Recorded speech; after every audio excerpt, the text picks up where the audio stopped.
Hello दोस्तों, Bihar study channel में आप सभी का स्वागत है। आज हम प्राचीन भारत से संबंधित क्वेश्चन करेंगे।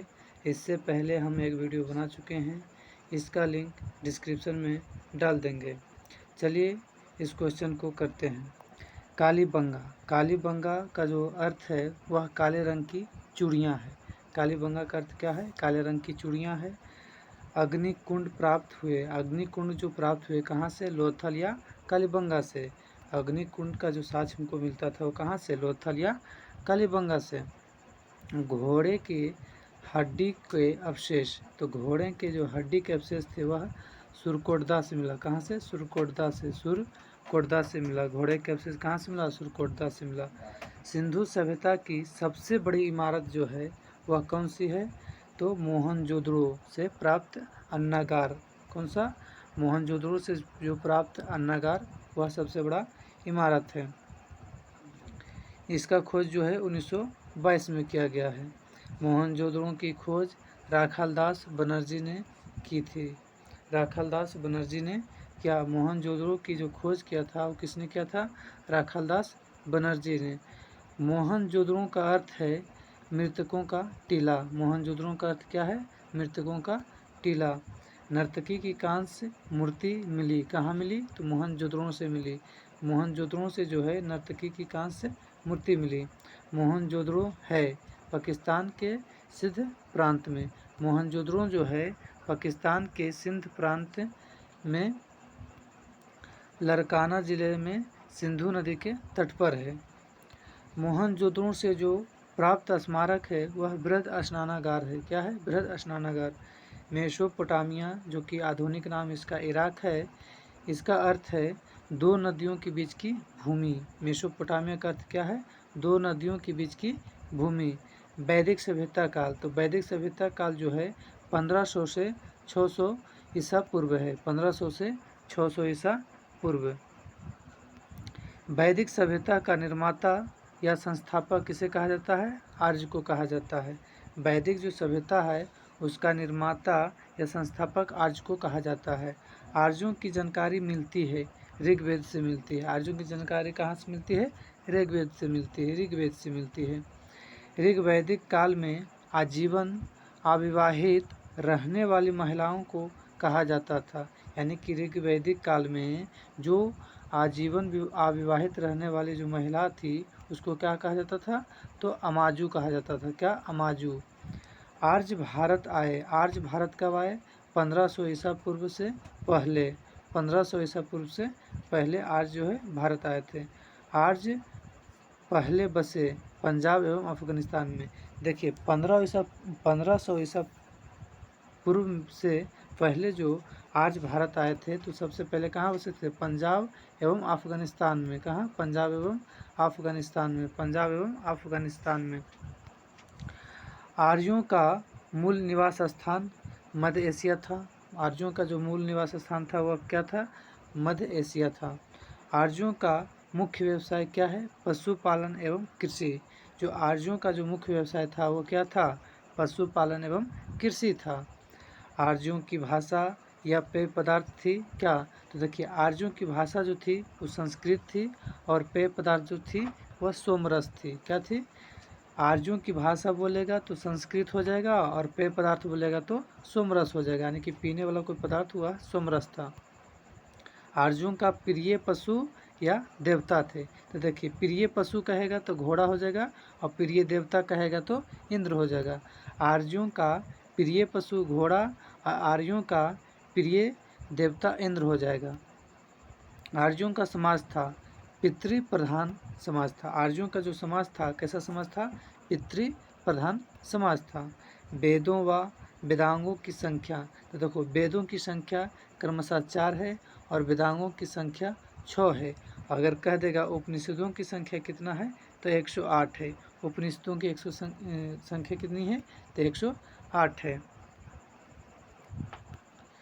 सबसे प्राचीन वेद ऋग्वेद है जो सूक्त 1028 सूक्त 1028 उसमें है।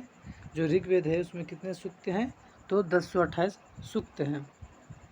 ऋग्वेद के संकलन कर्ता ऋग्वेद को संकलन किसने किया था? तो कृष्ण द्वैपायन वेदव्यास ने। कृष्ण द्वैपायन वेदव्यास।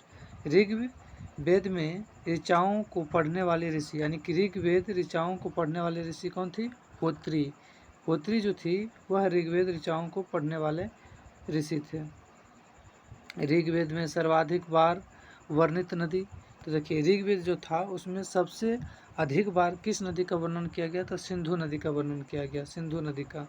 ऋग्वेद में वर्णित सबसे पवित्र नदी कौन सा है? तो सरस्वती। ऋग्वेद में सबसे अधिक बार किस नदी का प्रयोग किया गया? तो सिंधु नदी का। अब कहेगा कि ऋग्वेद में सबसे पवित्र नदी किसको माना गया? तो सरस्वती को माना गया।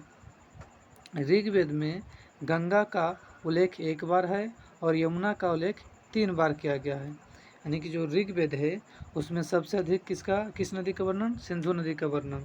और कहेगा गंगा का कितनी बार? तो 1 बार। कहेगा यमुना का कितनी बार? तो 3 बार। देखिए आगे देखिए, ऋग्वेद में वर्णित प्रमुख देवता, तो ऋग्वेद में वर्णित प्रमुख देवता कौन सा है? इंद्र, जिसको पुरंदर भी कहा जाता है। जिसको क्या कहा जाता है? पुरंदर भी कहा जाता है। गायत्री मंत्र है। गायत्री मंत्र क्या है? ऋग्वेद के 3रे मंडल में है। गायत्री मंत्र किस में है? तो ऋग्वेद के 3रे मंडल में, जो कि गायत्री मंत्र है। गायत्री मंत्र के रचनाकार विश्वामित्र है। कौन है? विश्वामित्र है। गायत्री जो मंत्र है इसका रचनाकार कौन है? विश्वामित्र है। गायत्री मंत्र समर्पित है। तो गायत्री मंत्र जो है सूर्य देवता सावित्री को है। सूर्य देवता किसको? सूर्य देवता सावित्री को है। 10 राग युद्ध का उल्लेख मिलता है। 10 राग युद्ध का उल्लेख ऋग्वेद के 7वें मंडल में मिलता है। इसे 10 राजाओं का युद्ध भी कहा जाता है। 10 राग युद्ध को क्या कहा जाता है? 10 राजाओं का युद्ध कहा जाता है। इसका उल्लेख हमें ऋग्वेद के 7वें मंडल से मिलता है। इसका उल्लेख हमें ऋग्वेद के कौन से मंडल? 7वें मंडल से मिलता है। 10 राग युद्ध जो लड़ा गया था वह परूसनी नदी के तट पर सुदास एवं 10 जनों के बीच में लड़ा गया था। परूसनी नदी को भी रावी कहा जाता है। वर्तमान में परूसनी नदी को क्या कहा जाता है?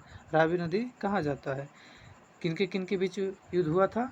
तो सुदास एवं 10 जनों के बीच में हुआ था 10 राग युद्ध, जिसे हम 10 राजाओं का युद्ध भी कहते हैं। 8वें मंडल की ऋचाएँ कहलाती है, खिल कहलाते हैं।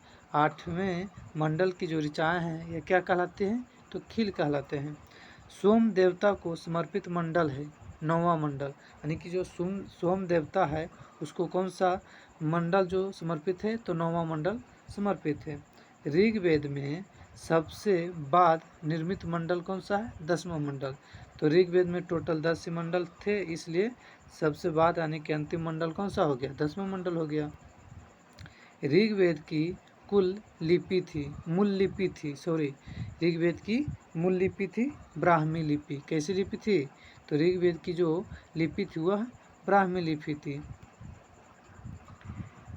नेक्स्ट क्वेश्चन, वैदिक काल में किस जानवर को आघन्या माना गया, यानी कि ना मारे जाने योग्य माना गया? तो गाय को।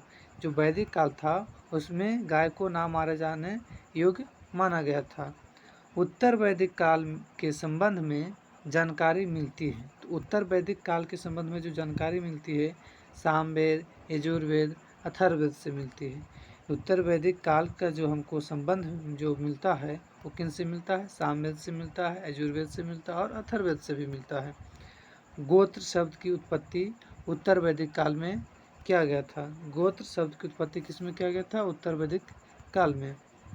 उत्तर वैदिक काल के प्रमुख देवता प्रजापति हैं। कौन थे? उत्तर जो वैदिक काल था उसके प्रमुख जो देवता थे वह प्रजापति थे। कौन थे? प्रजापति थे। उत्तर वैदिक कालीन समाज 4 वर्णों में विभक्त थे। कितने वर्णों में विभक्त थे? 4 वर्णों में। उत्तर वैदिक जो समाज थे वो कितने वर्णों में? 4 वर्णों में विभक्त थे। ब्राह्मण, क्षत्रिय, वैश्य तथा शूद्र। कौन कौन? ब्राह्मण, क्षत्रिय, वैश्य तथा शूद्र, इन्हीं 4 वर्णों में बटा हुआ था। Thank you.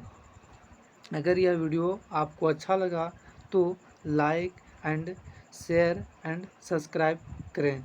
जय हिंद।